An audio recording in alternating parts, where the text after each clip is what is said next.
cette occasion que vous me donnez de pouvoir m'adresser aux différents auditeurs. Je salue ces auditeurs qui suivront cette interview, en particulier nos frères et sœurs de la communauté famille chrétienne qui n'habitent pas le pays. Je considère ceci comme une grâce particulière et un moment favorable. Et je bénis le Seigneur pour cette occasion en souhaitant que tout se passe bien et que nos échanges soient fructueux. Merci. Merci, Papa Berger. Nous passons aux petites questions que nous avons prévues. La première question, comment la communauté famille chrétienne de Kinshasa se prépare-t-elle à l'arrivée de la sainteté Saint-Père à Kinshasa? Très bien. La communauté famille chrétienne fait partie de l'Église catholique. C'est la conférence épiscopale du Congo et l'archidiocèse de Kinshasa qui ont la responsabilité d'organiser l'accueil du Saint-Père François, qui sera avec nous à Kinshasa du 2 au 5 juillet prochain. La communauté famille chrétienne est une grande association sur laquelle l'Église compte. Nous accompagnons ces préparatifs dans la prière, dans une prière intense. Tous nos membres sont mobilisés pour cela. Nous préparons également cette arrivée par une promesse de présence massive à toutes les activités, à toutes les manifestations qui se dérouleront. Parce que c'est vraiment une grâce particulière pour nous que le Saint-Père vienne au pays après plus de 30 et quelques années depuis que le pape Jean-Paul II est venu. Donc nous sommes là, un de nos aumôniers est retenu dans l'organisation. À travers lui, nous sommes donc impliqués directement dans tous les préparatifs. Nous y travaillons. Et alors, quel est l'historique et l'impact de la communauté famille chrétienne dans le couple et dans les familles? Bon, vous savez que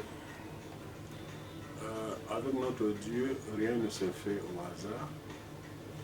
Le Seigneur a voulu que du milieu des laïcs, comme dirait le pape François, de la périphérie de l'Église, naisse un mouvement qui est devenu une association pour l'encadrement des familles, père, mère et enfants. Nous travaillons de plusieurs manières à travers les activités spirituelles, mais aussi humaines, scientifiques même, à l'encadrement de ces familles. Et l'impact est manifeste parce que depuis que le mouvement a commencé, au départ avec 3 couples, puis avec un seul couple, nous sommes aujourd'hui tout de même à plus de 20 000 familles, pas seulement à Kinshasa, mais au Congo, dans tout le Congo, et aussi dans les colonies congolaises de l'étranger, en attendant que nous puissions entrer dans les milieux non congolais, de l'Afrique, de l'Europe, même de l'Amérique. Donc l'impact est manifeste parce que le mouvement continue à grandir plus de 38 ans après. Donc le travail se fait et nous voyons bien cet impact à travers la joie qui se manifeste dans les familles ainsi que l'engagement des couples et des familles à vivre réellement les valeurs que nous leur présentons. Alors, vous personnellement, est-ce que vous sentez une différence entre la communauté famille chrétienne au pays et celle qui est dans la diaspora? Oui, Il y a une différence. Et c'est à quel niveau aussi? Oui, oui. Il y a une différence à plusieurs niveaux.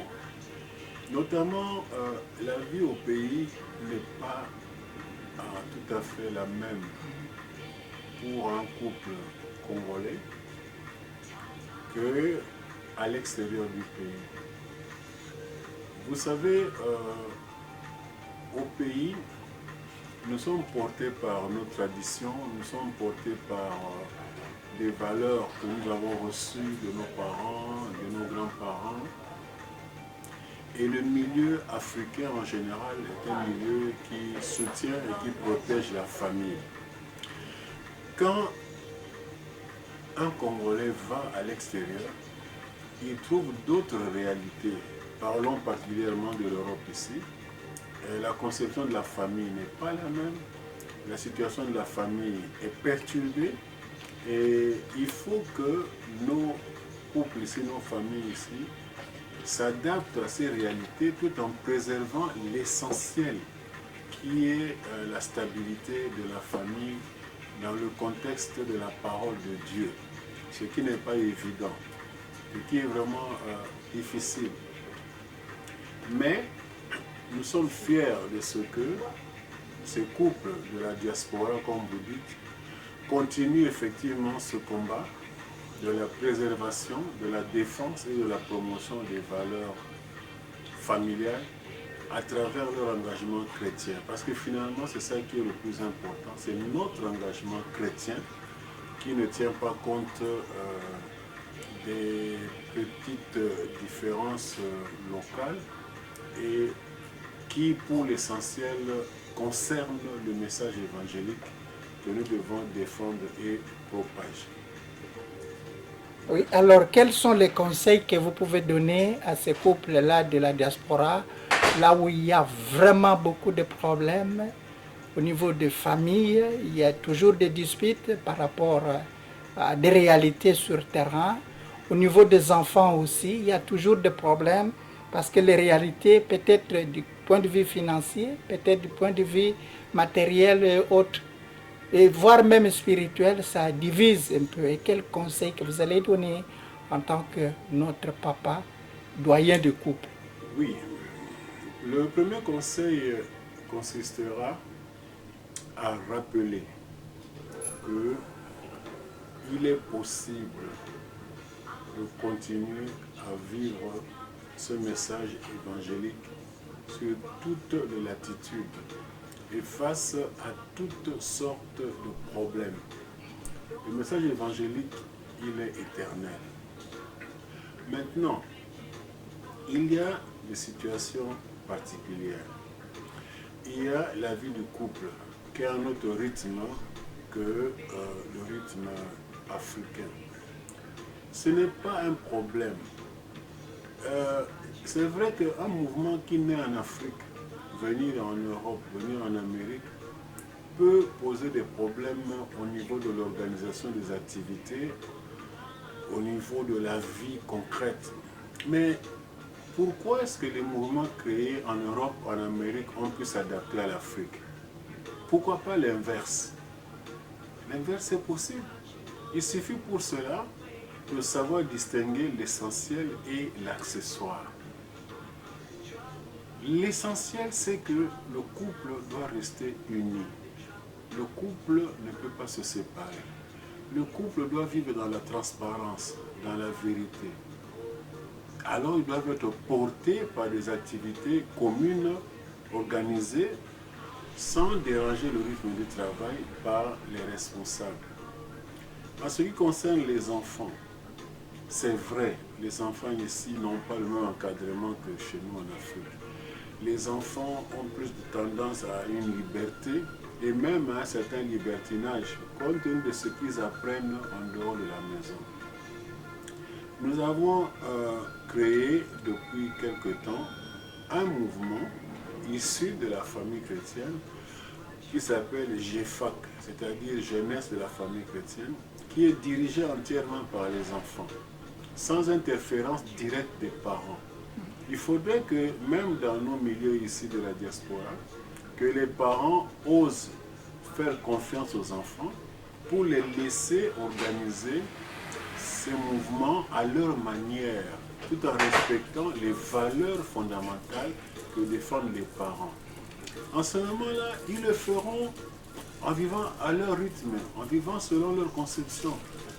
Nous parlons de génération Android. D'accord, mais comment justement intégrer ces réalités? Comment faire en sorte, par exemple, que les moyens de communication, là, les nouvelles techniques de l'information et de la communication n'interfèrent pas trop dans la famille? Les enfants eux-mêmes peuvent trouver un rythme là-dessus, pourvu que les parents les laissent prendre des initiatives tout en les soutenant, pas seulement de leur prière, mais de leur présence aussi et de leurs conseils. Voilà. Est-il donc ainsi souhaitable que la famille ait pris ensemble avec papa, maman et les enfants? Pas seulement souhaitable, c'est ce que nous faisons dans la communauté famille chrétienne. Parce que la prière de la famille est très forte. On est habitué dans notre église à prier individuellement, pour le papa à part, la maman à part, mais une des découvertes de la communauté famille chrétienne, c'est justement de faire en sorte que papa, maman prient ensemble avec les enfants. C'est un apprentissage, mais une fois qu'on a réussi cet apprentissage-là, on est heureux. On est heureux parce que la prière unit, la prière édifie, la prière rassure. Et j'ai toujours dit que c'est très impressionnant pour des enfants de voir cet homme-là important qui est le papa, s'agenouiller avec eux, prier ensemble avec eux le même Père. Et cet effort-là est non seulement souhaitable, mais réalisable et réalisé au sein de la communauté. Donc nous demandons aux différentes familles de continuer, de persévérer dans cette voie. Et c'est dans la prière aussi qu'on peut régler certains conflits, certains malentendus, parce que la prière est accompagnée en même temps de moments d'échange, des moments de partage dans la vérité, et dans l'humilité surtout, parce que les parents ne doivent pas se prendre pour Dieu le Père. Les parents, comme les enfants, sont tous issus du même Père et ils peuvent partager leur expérience ensemble. Alors, quel est l'impact ou l'importance de la prière en famille chrétienne, dans une famille chrétienne? Je venais de dire, cette prière permet aux uns et aux autres de communier à la même réalité, aux mêmes valeurs. Cela leur permet de se savoir porter les uns les autres. Parce qu'en ce moment-là, quand il y a des problèmes, on les partage et on les confie ensemble en tant que famille à la même source. Et nous savons que pour nous, ce Dieu-là agit réellement dans la vie de chacun de nous. Ce n'est pas un Dieu mort, c'est un Dieu qui est vivant et qui agit. Et nous avons évoqué les parents. Cela dit, que doivent faire les enfants pour leur famille? Quelles sont les responsabilités que les enfants puissent prendre pour leur famille aussi? Vous savez, chaque parent souhaite toujours que son enfant réussisse sa vie. Alors, pour réussir sa vie, le parent met tout en œuvre, des moyens matériels, des moyens spirituels, des moyens financiers, des moyens humains. Donc, le premier devoir de l'enfant, c'est quand même de répondre aux attentes des parents. L'enfant, il y a une belle expression chez nous, un beau proverbe qui dit que les oreilles ne dépassent pas la tête. L'enfant doit savoir que les parents sont passés avant lui par ces chemins que lui va emprunter. En ce moment-là, l'enfant doit avoir l'humilité de savoir écouter et obéir à ses parents. C'est important parce que aucun parent ne trace un mauvais chemin pour ses enfants. Les parents essaient toujours de faire de leur mieux au prix de beaucoup de sacrifices pour la réussite humaine de leur enfant. Donc, ce devoir que les enfants ont d'obéir aux parents est fructueux à la longue parce que ça paye. Ça paye. Il ne faut pas que les enfants entrent dans une révolte de mauvaise loi.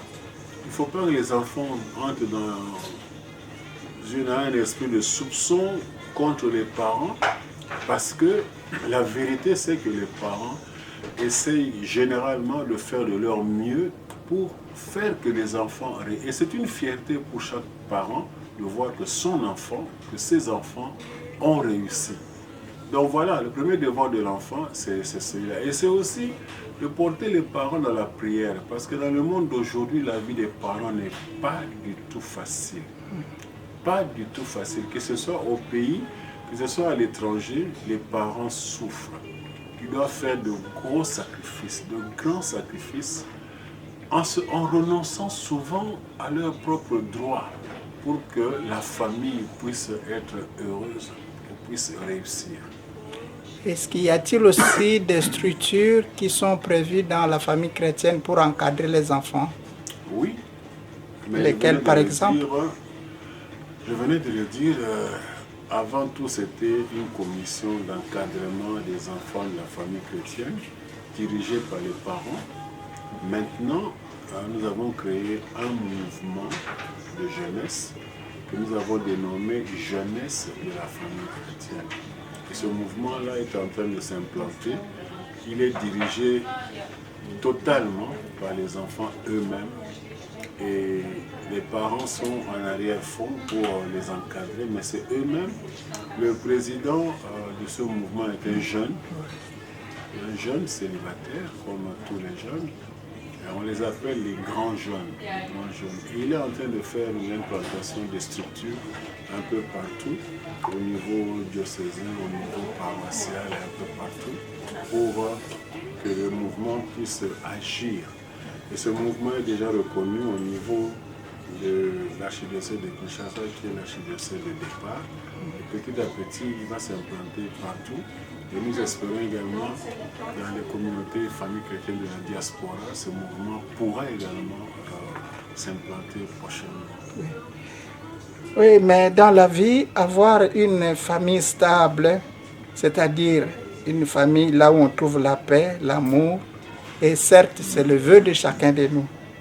Mais alors, vivre ensemble quotidiennement du couple et de la famille, on se heurte des obstacles, des grands et des petits, ou des difficultés, pas au moins par rapport aux objectifs que les gens veulent atteindre, mais par rapport aux difficultés actuelles du monde. Vous, qu'est-ce que vous pouvez dire? Moi, là, j'invoque par exemple un papa qui travaillait, mais par après, il est tombé en chômage, il n'a plus de moyens. Un papa qui tombe malade, il n'a plus de moyens d'aller chercher l'argent. Est-ce que nos mamans, nos frères, sont-ils capables d'encadrer ces pareilles difficultés? Et quels sont les conseils spirituellement que vous pouvez donner par rapport à ces actes-là? Vice-versa, ça peut être l'homme, ça peut être aussi la femme. Cela fait partie des situations que nous considérons comme difficiles, mais qui se produisent de plus en plus compte tenu des problèmes de stress, compte tenu des difficultés réelles, dues, comme vous dites, à la situation du monde. Dans notre pays en particulier, il y a le grand problème du chômage, dont personne ne connaît le taux exact aujourd'hui. C'est un taux qui fait peur. Alors effectivement, vous avez comme ça beaucoup de couples où l'homme est obligé de démissionner de ses responsabilités par le fait même de la situation qui se présente. Et souvent, c'est la femme qui prend en charge l'équilibre matériel et financier de la famille. Ce qui ne va pas sans poser de graves problèmes au niveau de l'entente, au niveau des réalités vécues quotidiennement Alors, on a beaucoup de couples qui n'arrivent pas à garder leur stabilité et qui se séparent à cause de ce genre de situation. Mais qu'est-ce qu'on peut conseiller en ce moment-là? On peut seulement rappeler que pour autant qu'on se soit marié en connaissance de cause, on doit être prêt à accepter le meilleur, tout comme le pire aussi. Et ce n'est pas facile.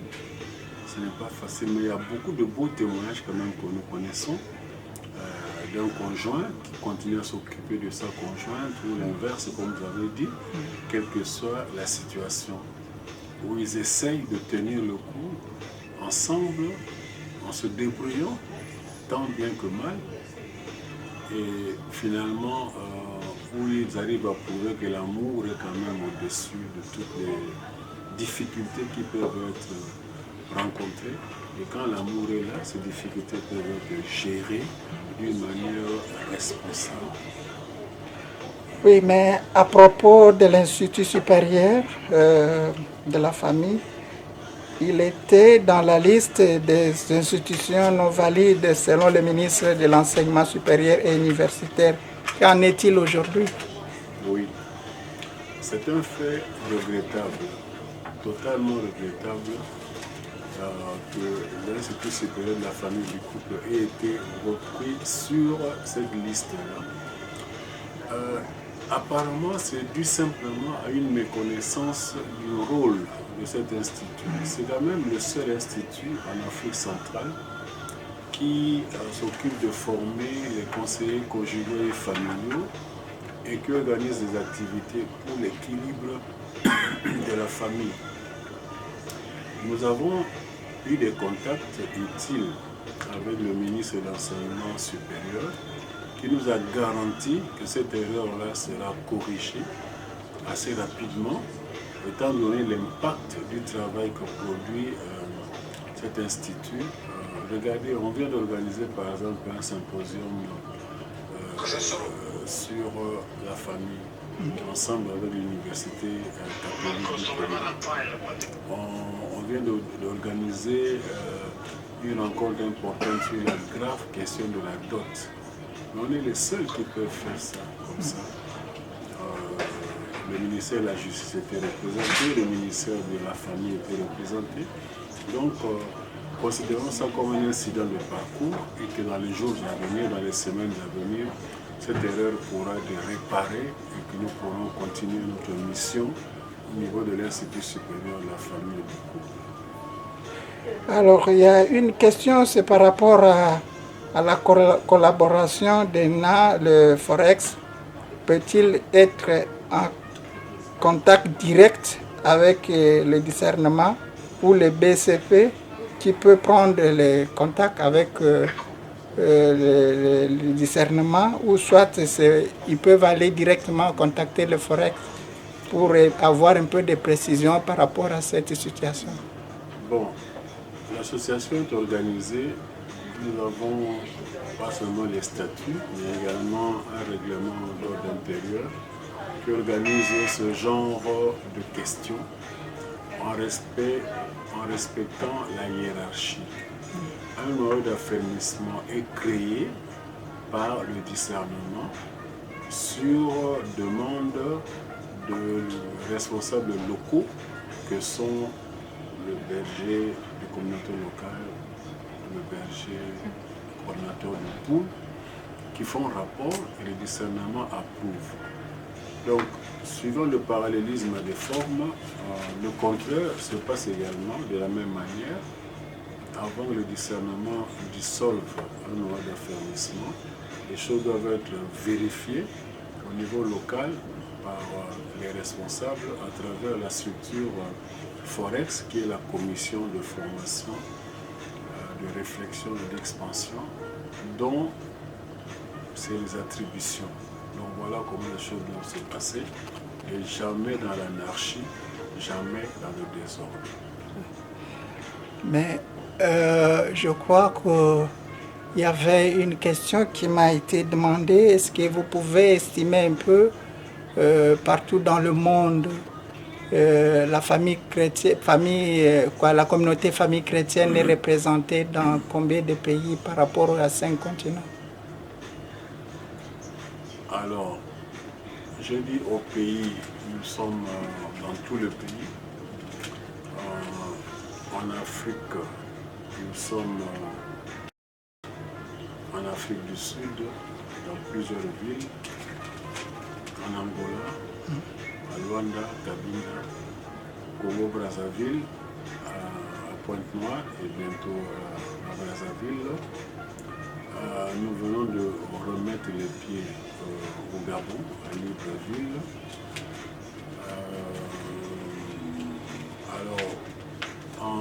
Sur le continent américain, nous sommes à Montréal et dans certains États des États-Unis, je ne saurais pas vous dire de mémoire ces États, mais des noyaux qui ont commencé dans au moins 2 États.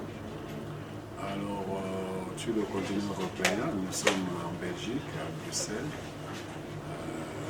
en Wallonie, si je ne m'abuse, et en Flandre également. Et à Paris, dans la ville de Paris.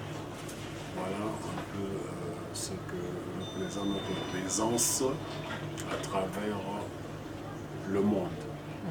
Mais nous sommes toujours en pleine expansion.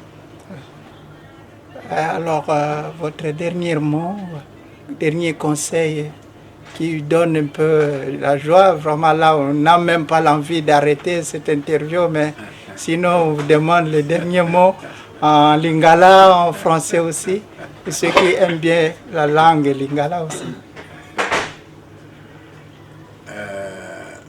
Le dernier mot, c'est un mot d'encouragement.